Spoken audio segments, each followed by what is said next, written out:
Hello everyone, this is Akshay More, working as a assistant professor, Department of Botany at GMD Arts, PW Commerce and Science College, Sinnar. Friends, in our previous lecture, we discussed about syllabus of fodder production and grassland management. So, uh, today we are going to start our first unit.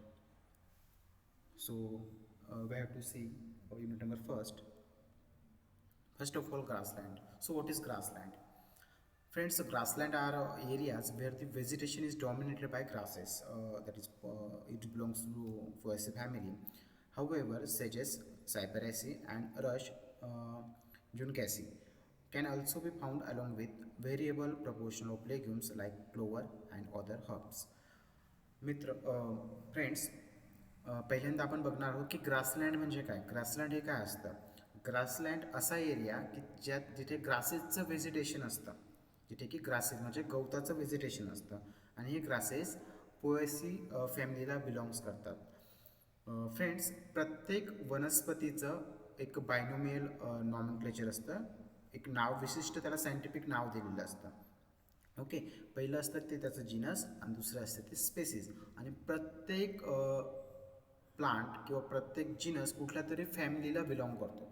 Okay, आता विशिष्ट प्रत्येक फॅमिलीचे जे जिनस असतात ते वेगवेगळे असतात, किंवा कुठला जिनस कुठल्या फॅमिलीला कसा बिलॉंग करेल किंवा कुठल्या फॅमिलीच्या अंडर येईल यासाठी काही कॅरेक्टर्स ठरलेले असतात. त्या कॅरेक्टर्सवरनं तो त्या फॅमिलीच्या अंडर येतो. जसं की ग्रासेस हे पोएसी फॅमिलीचे मेंबर्स आहेत. ओके, द स्लेजेस जे की सायपेरेसीचे मेंबर आहेत अँड रश जुनकॅसी, हे सगळे वेगवेगळ्या प्रपोर्शनमध्ये प्रेझेंट असतात. कुठे? ग्रासलँड व्हेजिटेशन्समध्ये.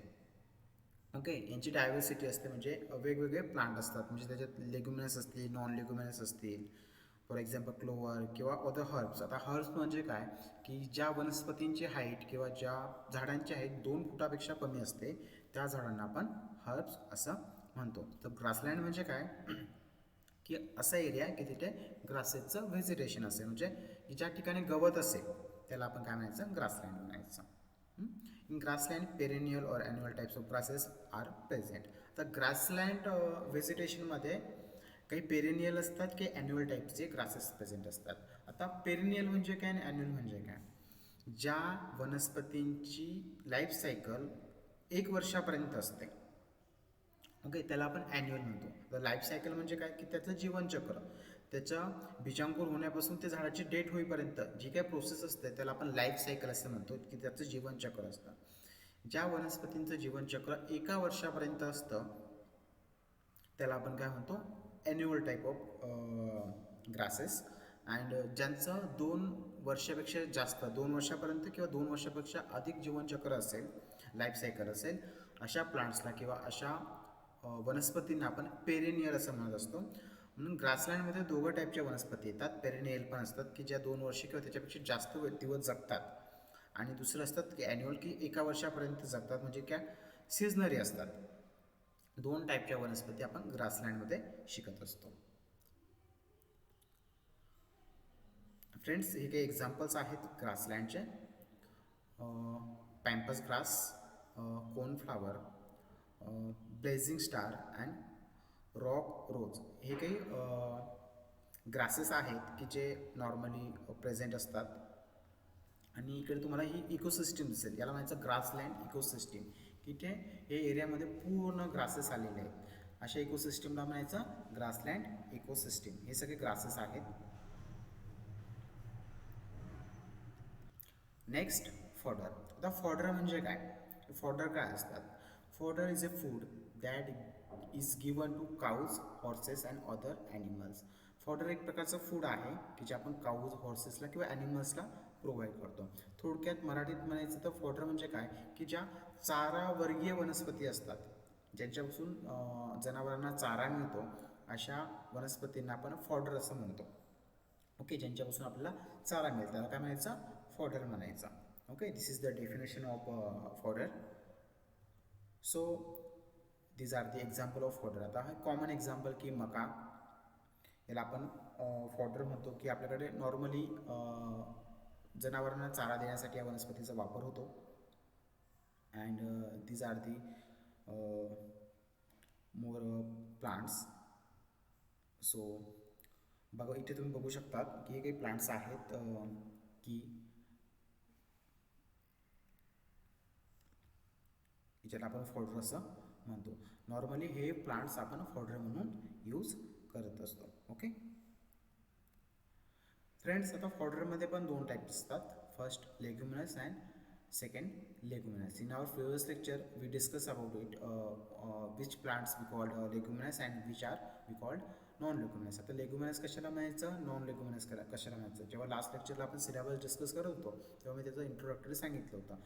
थोडक्यात म्हणजे काय, ज्या झाडांना लेग्युम्स असतात, लेग्युमिनस मीन्स लेग्युम्स, ज्या झाडांना लेग्युम्स असतात किंवा ज्या झाडांना आपण थोडक्यात म्हणतो की शेंगा असतात, ज्या सगळ्या शेंगा वर्गीय वनस्पती असतात त्याला आपण लेग्युमिनस फॉडर असं म्हणायचं. ओके, ज्या झाडांना शेंगा असतात त्यांना आपण लेग्युमिनस फॉडर म्हणायचं. आणि सेकंड वन नॉन लेग्युमिनस, ज्यांना शेंगा येत नाही अशा झाडांना आपण नॉन लेग्युमिनस प्लांट्स असं म्हणतो. सो हे लेग्युमिनस फॉडर आणि हे आहे non leguminous fodder. So simple different आहे दोघांचा. एका वनस्पतीला शेंगा येतात त्याला लेग्युमिनस म्हणायचं, ज्यांना शेंगा येत नाही त्यांना नॉन लेग्युमिनस म्हणायचं. Okay, next one importance of grassland and fodder in livestock production. आता ग्रासेसचं इम्पॉर्टंट काय की अँड फॉडरचं इम्पॉर्टंट काय की लाईव्हस्टॉक प्रोडक्शनमध्ये.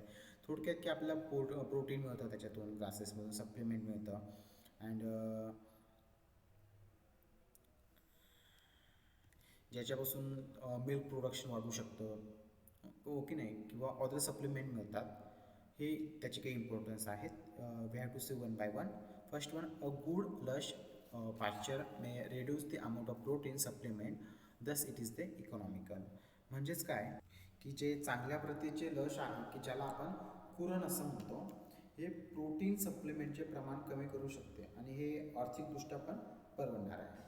Second one, it is a highly digestible. Digest means ज्याला आपण पचनक्रिया असं म्हणतो. डायजेस्ट मीन्स पचणे थोडक्यात. म्हणजे इथे it is a easy to digestible, म्हणजे अत्यंत पचण्याजोगं आहे.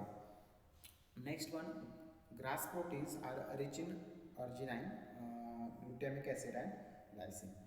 सो ग्रास प्रोटीन्स की ज्याला आपण गवत प्रथिने असं म्हणतो, त्यात मोठ्या प्रमाणात arginine, glutamic acid and lysine असते, किंवा असं आपण त्याला असं म्हणू शकतो अर्जिनाइन, ग्लुटॅमिक ॲसिड आणि लायसिनने ते समृद्ध असतं. Okay, next important, the nutrient content of green pasture can meet out the milk production up to 10 litre along in cows. की जे हिरवं पुरण जे असतं की ज्याच्यात पोषक द्रव्य असतात, हे गायींमध्ये सरासरी 10 लिटरपर्यंत दुधाचं प्रोडक्शन हे वाढू शकतं.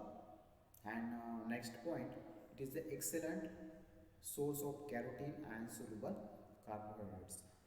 फ्रेंड्स, फॉडर आणि ग्रासेस हे कॅरोटीन आणि कार्बोहायड्रेट्सचा एक उत्कृष्ट असा स्रोत मानला जातो. सो हे काही त्याचे इम्पॉर्टन्स आहेत. Friends, hope you understand all this point. Thank you.